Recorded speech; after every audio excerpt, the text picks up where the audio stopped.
Hola, ¿qué tal? Bienvenido a una nueva semana política, semana full noticiosa en materia política.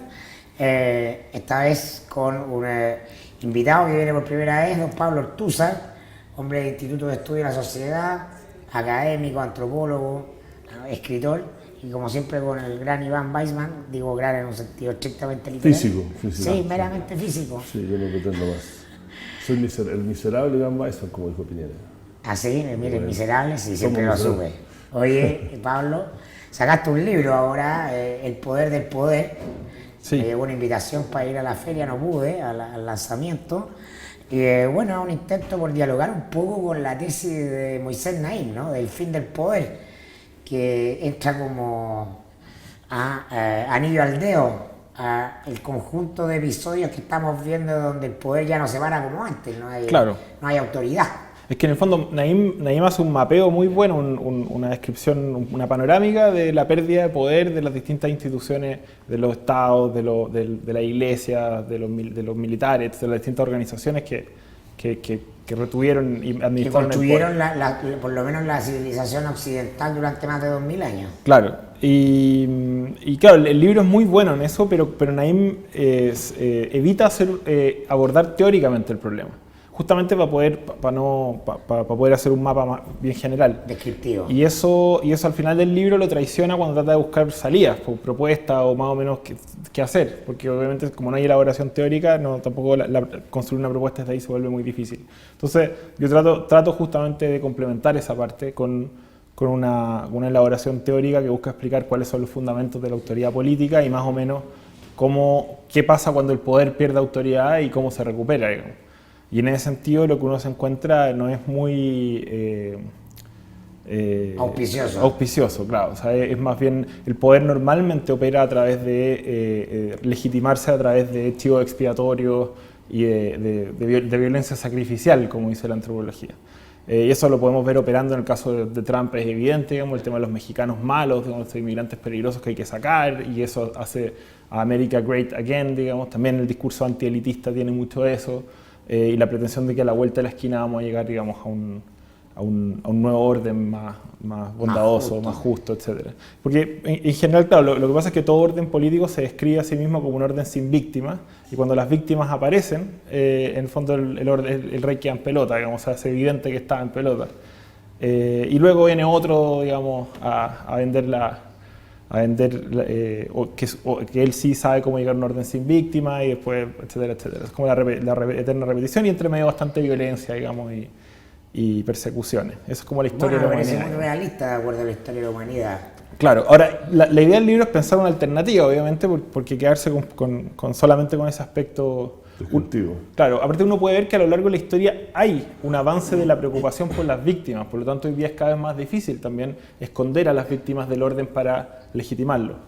Y eso, bueno, pues es auspicioso, o sea, uno puede pensar que podría ser posible un orden que no esconda a sus propias víctimas. Digamos. No pretende un orden sin víctimas porque en nombre de los órdenes sin víctimas siempre se han apilado los cadáveres, digamos. Pero... Y la democracia liberal que ha impregnado desde la caída del muro de Berlín, este orden global, tenía las víctimas muy bien escondidas, parece, claro. Y ahora salieron. Ese es el tema. Ahora sí. se visibilizan, ahora tienen altoparlantes, y eso pone nervioso a quienes eran como los sumos sacerdotes de este orden, que propugnaba que habíamos llegado al fin del estadio máximo de la humanidad, el mayor bienestar como nunca, etcétera.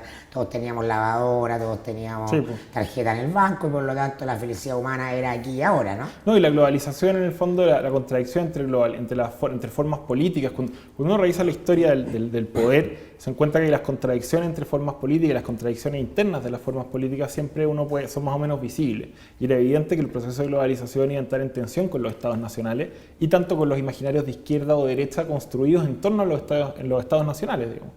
Eso hoy día, digamos, está cambiando el mundo por completo y es lo que ha arrasado, digamos, con muchos gobiernos. La esperanza era que con el tiempo, la esperanza siempre de la doctrina es que eventualmente las cifras macro, que nadie puede disputar, iban a llegar a esos postergados y nunca los tomaron en serio, como bueno, eventualmente les va a llegar, y la verdad que esos postergados eran mucho más de lo que se pensaba.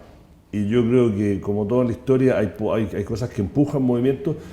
Por lo menos mi experiencia cuando yo vivía allá en esa época, la crisis subprime golpeó muy fuerte a esa gente en Europa Occidental y en Estados Unidos, y eso no se ha podido levantar. Y ahí yo creo que fue lo que explotó. No, y también ese pacto social que tiene. En el fondo, la globalización y el cosmopolitismo como visión tuvieron un momento de oro, pero claro, era una ilusión principalmente de las élites, es un encanto ideológico y principalmente demasiado de Economist. Claro, y mientras que las víctimas de esa globalización, los que iban siendo dejados atrás, se fueron amontonando y hoy día aparecieron gracias a sus votos, tanto en el Brexit como en el caso de Trump. Y esto, por cierto, es una ola histórica, ¿no? Ya se cierra el ciclo de la globalización neoliberal, se abre una era nueva incierta, pero las señales ya son varias, no hay una, ¿no? Sí, o sea, la globalización no El va a mal- parar. el mal- globalización no va a parar. La globalización es un hecho. Ahora, la No, la interpretación de la globalización globalización económica y sus consecuencias, que es distinto Y cultural. al hecho, claro. Sí, O no, sea, sí, tú piensas, tú, no es solo económico, digamos. tú tenés gente, el otro día te podían fotos en Alepo, o sea, donde está la parte más miserable, los 5 anillos del infierno de Dante, y con una tienda H&M y Gap. Claro. O sea, culturalmente también no va a parar eso. No, sí, ninguna transformación económica es solo económica, eso también es importante. Entonces, claro, el mundo que va a emerger nadie sabe cuál es, pero generalmente los procesos de transformación adquieren formas violentas, digamos, y lo que uno puede ver es al menos eso en el caso de Estados Unidos, y Esa la es la retórica lectura que empiezan tenía a- Marx. Claro, bueno, pero Marx La pensaba violencia es que... la partera de la historia. Pero Marx pensaba que, claro, que podía haber una violencia final y un orden, Controlada, y un orden, claro, un orden sin dirigida, víctimas. pero en digamos. eso sí tenía razón. La idea de revolución. Y eso es falso. O sea, nunca va a pasar eso. Y en el fondo, hoy día es muy razonable pensar... O sea, mi libro trata de hacer un llamado principalmente a un cierto compromiso escéptico. O sea, compromiso en el sentido de comprometerse con las víctimas. Pero escéptico en el sentido de que no vamos a llegar a un orden sin víctimas, por más violencia que pongamos. Pero déjame hacerte una pregunta, no he leído tu libro, así que ni tampoco reseñas, pero una es un poco paradójico, y lo estoy pensando mientras tú hablabas, de que uno de los mantras, uno de los titulares, no panfletos o pancartas del progresismo socialdemócrata que ha sido parte de la democracia occidental era que nos vamos a preocupar de esos postergados, nos vamos a preocupar de las víctimas del orden. O sea, y eso fue, usando tu ejemplo de Trump y de Brexit, que yo lo comparto completamente, fue específicamente un ataque a ese tipo de progresismo socialdemócrata, de que esa gente está haciendo demasiado, o sea, hablando las minorías étnicas, los pobres, todos estos derechos que han adquirido, los homosexuales, todo eso fue parte de la campaña en Brexit, un poco más limitada al inmigrante musulmán y negro, y en Estados Unidos un poco más amplio a toda esta gente, que todos estos liberales de Nueva York que le han protegido, le han dado derechos a costa de ustedes, el blanco del Midwest. Es un poco una paradoja, porque desde el año 50 fue todo el movimiento no progresista de Europa, fue apuntar a los postergados y a estos grupos que tú defines como las víctimas del orden. Claro, pero lo que pasa es que en ese momento, y eso es lo... En fondo, hoy día... en general la política ha visto un santo, o sea, desviste un santo para vestir otro, ese es el dicho de la abuela. Entonces, aquí pasa lo mismo con las dinámicas sacrificiales. Hoy día Trump habla por las víctimas de la globalización norteamericana, gente que perdió su trabajo, que trabaja en minas de carbón, etcétera, etcétera. Pero culpa de eso o de ese proceso, toma como chivo expiatorio a los mexicanos ilegales que vienen a robar y a no sé qué cosa que su... Entonces, ese tipo de movimiento uno lo registra a lo largo de la historia. Y lo que pasa es que el progresismo se encantó con otras ideas, con el multiculturalismo, etcétera, etcétera, que son mucho más ideológicas y que efectivamente no tienen un compromiso, no están monitoreando, digamos, a las víctimas concretas de los movimientos del poder y los movimientos del capital, digamos. Claro. Entonces son unas víctimas finalmente medio imaginadas, más que imaginarias, existen, pero se volvieron como imaginadas. Fue más bien la construcción de un relato maravilloso para poder administrar el poder dentro de la única frontera que había, que era la del orden económico, que había la Unión Soviética. O sea, lo que llamamos, entre comillas, la socialdemocracia se acabó en los años 80. Esta es la versión edulcorada del liberalismo,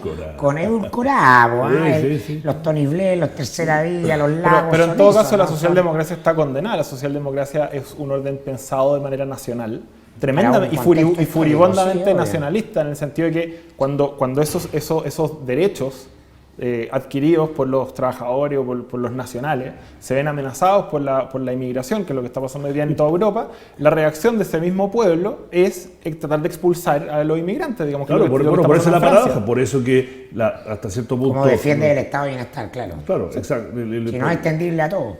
Y bueno, ese es el debate interno que tiene el Partido Laborista en Gran Bretaña y el debate interno que va a tener el Partido Demócrata en Estados Unidos. Entonces, ¿cómo pensar una globalización que se haga, un orden global que se haga cargo de sus propias víctimas? Porque esa es la pregunta hoy día. Si al final los estados nacionales ricos podían hacerse cargo, claro, de las personas más postergadas, pero generalmente a costa de otros que venían de afuera y que hoy día ese mismo grupo pretende expulsar, digamos. Oye, a propósito, esta semana la noticia ha sido Sebastián Piñera, ¿no? Por una nota que publicamos acá en El Mostrador, también la publicó en una investigación, dijémoslo claro, una investigación paralela de la que no sabíamos, Radio Bio Bio, salimos de casualidad juntos. Y entonces se instala un poco la conversación en la derecha. Tú le perteneces a ese mundo de la derecha con algunas diferencias, fuiste parte del Consejo Ampliado Chile Vamos. Sí. No sé si todavía sigue ahí. Yo tampoco sé si sigue, pero creo ya, que claro. Te pusieron para el decorado, así estos jóvenes inteligentes que venían a pensar un poco. Sí, después no les cayó muy bien. Claro, no, pues pensar es complejo. Entonces, ¿cómo ves la reacción de Piñera y de la derecha, ¿no? Porque hay, yo creo que bastante mitología. Mi tesis es que estos temas van a afectar a todos, incluido a Piñera, que no es cierto que a la gente no le importe, que lo que cambió el contexto, que si bien no le importó que Piñera fuera un jugador, un timbero, un apostador al límite, un vivo que aprovechaba cualquier ventaja el año 2009, porque en ese momento no estaban a la vista los casos de platas políticas y corrupción. Hoy día sí, sobre todo en el uso del cargo presidencial para obtener una ventaja pequeña también, digámoslo, ¿no? Una cosa... Ahora, yo no sé cómo predecir la reacción de las personas a este tipo de noticias, especialmente en un contexto, bueno, sobre Trump pensaron lo mismo, o sea, se fueron ejecutando una serie de noticias escandalosas hasta que igual ganó, ¿no? Y además en un contexto en que como que la dinámica de los medios es como una especie de gran farfana, digamos, entonces... a todos le están sacando corrupciones de todo tipo, etcétera, etcétera, y por lo tanto, al final la noticia que llega se sensibiliza. es la idea que la política es asquerosa, ¿no? Y claro, y Piñera dentro de ese orden, como que el umbral, que eso lo decía Peña en una columna muy lúcida hace tiempo, hace como 2 años de hecho, decía, bueno, Piñera dentro de ese contexto en el fondo es muy poco sorprendente una noticia sobre que actúe, digamos, de manera agresiva y en los límites externos de la ética en el ámbito de los negocios, etc. Entonces se vería como menos afectado. Esa era la tesis de Peña y yo creo que en estos casos sigue siendo más o menos cierto. Porque claro, hay una diferencia de expectativas. Es como cuando a Bachelet le aparece lo de Cabal. En el fondo ella que encarnaba de cierta manera la pureza, encarnaba a las víctimas de la dictadura y un montón de otros elementos, obviamente la caída es mucho más grande. Ahora, ¿qué te parece que los valores que encarna Piñera, ¿no? Este apostador al límite? Porque finalmente es un relato además asumido por todo el mundo que lo conoce, ¿no? Hay una serie de opinólogos y diciendo cómo no le vamos a creer al presidente. Cuando todos saben, todas las personas bien informadas de Chile, saben que Piñera está al tanto de cada una de las cosas que hacen en su entorno, a un nivel incluso obsesivo. Eso lo escribió muy bien Genaro Arriagada durante su gobierno, lo denominó el micromanagement. Decía, el micromanagement es la tendencia a un tipo de gestión que los manuales de administración describen como micromanagement y que se puede definir como la acción desorbitada de un jefe por controlarlo todo, negarse a delegar y preocuparse incluso por los detalles menores. ¿No? Piñera sabía más del Ministerio de Economía que lo que sabía Juan Andrés Fontaine. Sí, pues. Tenía todos los datos metidos en su cabeza en un historial. Entonces, que además no supiera, ¿no? Que su mano derecha, que un tipo que le paga a él, ¿no? Lo que iba a hacer con una plata que depende directamente de él, porque no está en un fideicomiso ciego. Ahora, yo tengo serias dudas. Una de las preguntas que yo me hago, digamos, o sea, al final, ¿cuál es el vínculo entre el sistema de la opinión pública y el sistema político? Porque uno nunca termina, o no conoce, digamos, en general las personas por las que termina votando. No conocen prácticamente en absoluto a esas personas. Entonces, yo creo que la historia, bueno, no importa, te interrumpí. Claro, no, que al final en lo que uno puede confiar finalmente es en ciertas como capacidades casi técnicas demostradas o habilidades políticas demostradas y en el hecho de que la opinión pública pueda obligar o no, digamos, a esas personas a tomar ciertas decisiones y ciertos cursos de acción. Pero más allá de eso, como que dirimir o escarbar como en la ética personal de los sujetos que administran el poder, a mí siempre me pareció un poco ocioso, porque finalmente van a responder justamente a las correlaciones. No, pero eso solo se convierte en parte del debate público y del discurso cuando los intereses personales o la ética o la moral personal del político en cuestión se contradice o entra en el ámbito público. Si no, yo estoy de acuerdo, no tiene nada que ver. No, pues sí, yo entiendo, pero por ejemplo, Alan García. Han habido grandes presidentes en la historia de la humanidad que han sido tipos que en su vida privada eran completamente, no sé, cuestionables, pero que terminan siendo grandes presidentes o grandes ministros. Es que la distinción tampoco es muy clara. Por ejemplo, Alan García es un tipo que su primer gobierno es de una corrupción, no viola, desatada. O sea, bueno, decir el gobierno más corrupto de Perú es difícil, pero un gobierno corruptísimo. O sea, ahí le pusieron un rueda al Estado y fin. Y el segundo gobierno de Alan García es de los más exitosos de la historia también como reciente del Perú. Entonces, yo esto lo pongo, en verdad no es una idea que tenga plenamente desarrollada, pero el vínculo entre en el fondo la ética de estos personajes y lo que vayan a hacer como presidente o lo que vayan a hacer en el ejercicio del poder, como que no es directa, digamos, no es... Ahora, en periodos de campaña o de pre-campaña, sí, obviamente sacar todos los trapos sucios y eso va a seguir en escalada, digamos. No, pero... yo tengo una tesis tampoco tremendamente elaborada, pero yo creo que tratando de usar el marco del cambio del poder, el fin del poder o cómo el poder yo creo que a medida que las sociedades son más informadas, el ciudadano se siente más empoderado en sí mismo, le perdona muchas cosas, pero también muchas de las cosas también son más transparentes. Sí. Ahora los ponen en una serie de factores que después terminan tomando una decisión. Pero claro, uno puede hacer abiertamente el argumento de que, a ver, volviendo a una cosa que dijo Mirko, solo solo Piñera y su confesor saben si él sabía o no. Sí, pues. A mí me parece, y lo he hablado con gente cercana, yo tampoco puedo probar que él sabía o no. Me parece inverosímil que él no supiera por muchos de los argumentos que hace Mirko, pero eso se lo sabe él, y eso no si sabía o no sabía. Pero que no sabía, uno apunta acá, conflicto de interés, y uno puede hacer el argumento que decís tú, mira, ¿sabes qué? Está bien, es parte de lo que es, pero los 4 años que él estuvo, me gustó cómo gobernó y el país X, Y, Z. Entonces se lo perdonan. ¿No? O ahora podría gobernar pésimo, que en verdad no se sabe, si al final... Si hay una correlación entre el etos y el carácter de la persona y la capacidad de gobernar bien. Claro, o sea, Jimmy Carter fue un tipo muy pro y fue un pésimo gobierno en Estados Unidos. Por eso, es complicado este tipo de vínculos, porque al final pensamos en la política de manera muy rara. Es como, no, yo creo que él es una buena persona. Así esas como batallas de pureza por el... Es inevitable lo que tú tienes, en parte en Chile, del proceso de lo que tú trabajas en tu libro, la descomposición de la autoridad. Claro. Es decir, cómo las masas se rebelan frente a las élites, tiene que ver con que el rey quede desnudo. Con que aquellos que lideraban en el ámbito religioso, los sacerdotes, que se supone establecían la regla con la que debían vivir las personas, estaban abusando de niños.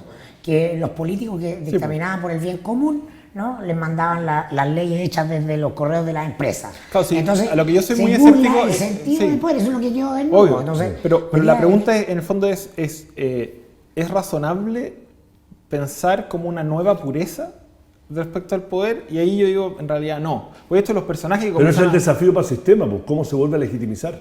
Yo entiendo ese punto, pero al final, por ejemplo, Trump ganó justamente así, digamos. Él era puro en el sentido de que yo no estoy contaminado por los intereses de Washington, no vengo ahí, etc. Cero corrupto en otra parte, o con problemas. Y el caso que en el fondo el caso que, por ejemplo, Guillet aparece porque como que no tiene un prontuario, digamos, aparte el juez Calvo, y también en el fondo es como una batalla de pureza. Yo entiendo esa, pero entiendo el contenido, pero la decisión de votar o la decisión política, en realidad, si no es un concurso de quién es más puro, digamos, no sería razonable pensarlo así. Pero digamos. Es un factor, la ética, o sea, obviamente. La crisis de las élites es una crisis moral. Obviamente, sí. O sea, sí.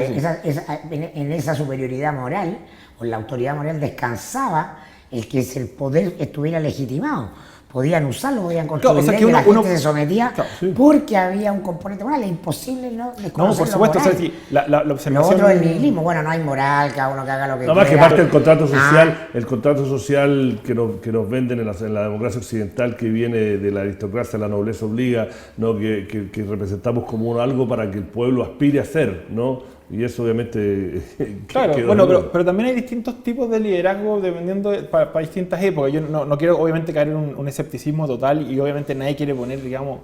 pero por ejemplo, qué sé yo, Winston Churchill era un alcohólico, machista, xenófobo y en no otro sabe qué en más. un Digamos. contexto. Pero En claro, que se podía ser alcohólico y machista. bueno, pero estuvo a cargo, digamos, un tipo que además mucha gente pensaba que no iba a tener las capacidades para hacer lo que terminó haciendo. Su historia era bastante como llena de derrotas.